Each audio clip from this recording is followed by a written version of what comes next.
پەیوەند بەو شەڕێکە بەرەو هێرێمی کوردستانی گرتووە بە گشتی ئەو لەشکرکێشەی تورکیا بە پاساوی بوونی هێزەکانی بەکەکە لە قەندیل و ناوچەکانی تری هێرێمی کوردستان ئەمە بێگومان پاساوێکە گوشارێکە تەنیا پەیوەندی بە پەکەکەەوە نییە نوێترین لێدوانی تورکیا لەو بارەیەوە وەکو مەرجێک بۆ ئەمریکا دایناوە چۆن بڵێ داوا لە ئەمریکاکە ئەگەر دەستبەرداری پژگیری لە کورد بێ ئەوە پەیوەندەکانی لەگەڵ یاسایە کاتەوە بێگومان تورکیا گرفتی لەگەڵ بوونی کورد هەیە ئەو بوونە چێ ئەمڕۆکە بۆ نمونە پاساوەکەی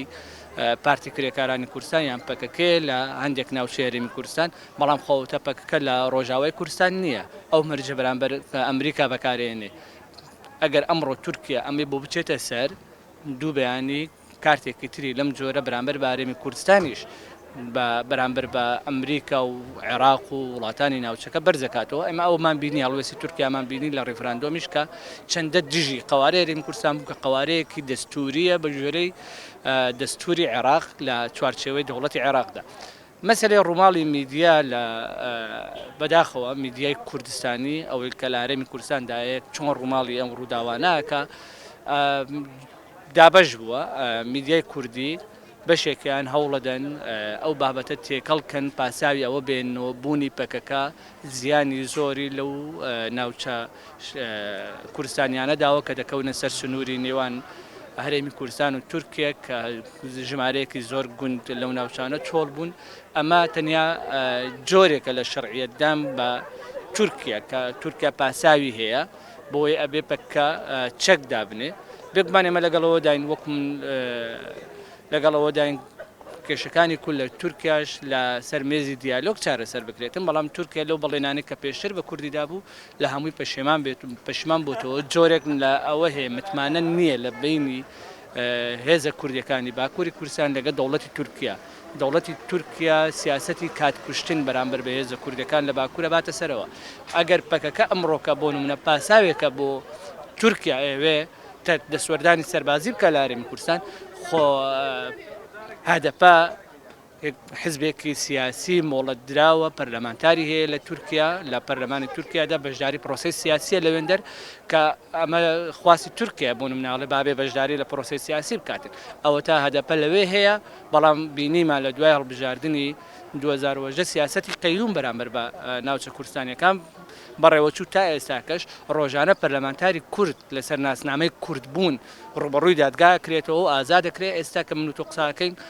نۆ پەرلەمانتاری کورد لە زیندانەکانی تورکیادان ئەمانە بەدەنگی خەڵک چوونەتە پەرلەمان و نوێنەرایەتی کوردەکەن لە تورکیا لە چوارچەوەی پرۆسەیەکی دیموکراسی و سیاسیدا ئەوە تا سیاسەتێکی تر لە تورکیا بڕێواچێ هەوڵەدا بۆ هەڵبژاردننی ئایندا کە لە 2023 بەڕێواچێتن تەنانەت هەدەپەدا بخرێ ئەمە یعنی لە کۆی گشتی ئەومان پێڵێ تورکیا لە هەموو کەناڵێکەوە لە هەموو هەوڵێکەوە گوشارەکە بە هەموو ئەو کارتانی بەدەستێتی دژ بە دەنگی کورد ناوێت دەنگی کورد لەم ناوچەی ڕۆژهەڵاتی ناوەڕاستە هەبوونی هەبێ بەڵام بەداخەوە میدیا لە هەرێمی کوردستان بەشێکیان ئەیانەوێ واقعی ڕووداوەکە بە ئاراستەیەکی تردا ببن ئەمە ئەم جۆرە میدیایە بوونی هەیە و بەداخەوە لە هەرێمی کوردستان میدیایەکی تریشەیە کە ئەوێ بە جۆرێکتر ڕووماڵی بکە وەزیفەی میدیا لەم ڕووداوانەدا ئەبێتن بە پیشەیانە ڕووماڵی ڕووداوەکان بکە حەقیقەتی مۆزوعەکە چۆنە ئاوا بیگوازێتەوە نەک لایەنگیری بکە یان هەوڵی شێواندنی ئەمە لایەنگیری کێشەیەک نییە بۆ نمونە بەڵام هەوڵی شێواندنی دۆسیەکە بەلایەکی تردا بە ئەو هەموو موشک باران و تۆپ بارانەی تورکیا کە ڕۆژانە لە هەرێمی کوردستان بۆ ناوچە گوندنشینەکانێکە پاساوەکەی ئەوە بێتن بوونی پەککە هۆکارە ئەی بوونی ئەو هەموو بارگای تورکیا بارگای سەربازی تورکیا لێرە چ پاساوێکە کەوایە ئەبێ میدیا لەم کاتانەدا ڕووماڵێکی پیشەیانە بکات ڕاگەیانی هەرێمی کوردستان لە بەرامبەر هێرشەکانی تورکیا بێدەنگ نییە ئەوانەی کە ڕاگەیان و میدیای سربەخۆن و نین لە ژێر چەتری حزب یاخود وابەستەی حزب نین زانیەرەکانەوە خۆی بڵاوەکەن و نەقلەکەن بەڵام ئەوانەی کە دابەش بوون بەسەر حزبەکانەوە با بڵێن حزبەکان علاقیان لەگەڵ تورکیاوانە بێدەنگن بەڵام لە هەموو حاڵەتەکانە تورکیا نیازیەیە کە لەمە دووە بجوڵێ بەرەو شەنگال بجوڵێ بەڵەو کۆمەڵە شوێن کە ڕێڕەوە لە بینی پەکەکە و ڕۆژاوای کورسانە ئەوێ ئەو ڕێڕەوە بگرێتەوە دموحی شنگالیەیە لە بەرامبەر لە ناوخۆی هەرێمی کوردستانیشەوە هاوکاری تورکیا ئاکریا بۆ ئەوەی لەبەر ململانی حزبیانەوە فشارەکانی پەکە لەسەر کۆمەڵە شوێن دوور بخەنەوە. یەکێک لەو هۆکارانەی کە من نەتوانم باسیکەم لە بێدەنگبوونی میدیای کوردی ئەوەیە ناپرۆفشناڵی میدیاکانە کە بەڕاستی هیچ خزمەتێک بە دۆزی ڕەوای کورد ناکات لە کاتێکدا ئێستا کە وڵاتێکی دوژمنکار وەکو تورکیا کە ئێمە ئەوێ کورد بسڕێتەوە بەو تۆپباران و ئەو لەشکرکێشی و هەموو ئەو حاڵەتانەی کە هەیە بە پێچوانەوە میدیاکانی ئێمە بێدەنگە بن لە بەرامبەریا ئەمە نیشانەی ئەوەیە یان شەریکی ئەوانن ئەوەی کاڵن شەریکی دز و ڕەفیقی قافڵە یان ئەوەیە کە ئەمانە ناپرۆفشناڵن بەڕاستی کە جێگەی ئەسەفە و ئەمە هیچ خزمەتێکی بە دۆزی ڕەوای کورد نەکردووە و ناشیکە بۆیە هیوادارم میدیاکانی کوردستان لە ئەمڕۆ کارێ بکەن کۆدەنگیەک دروستکەن ئەو پەیامە ئەو لەشکرکێشی ئەو تۆپبارانە ئەو تاوانکارە مرۆڤایانە کە ڕژێمی تورکیا بەرامبەر بە کورد ئەیکات بیگێنە دەرەوە و دەنگێکی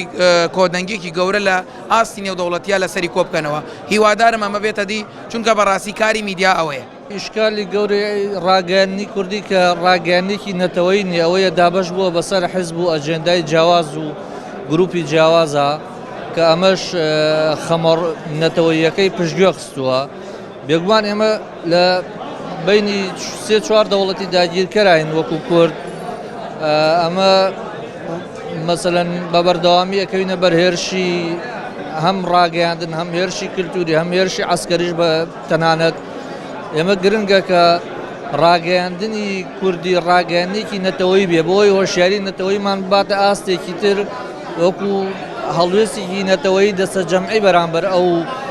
فشارانە بەرامبەر ئەو پێشێلکاریە سنووریانە دەرببڕین کە وڵاتانی داگیرکەری دەوروبەر و دراوسێ ئەیکەنە سەر خاک و نەتەوەکەمان.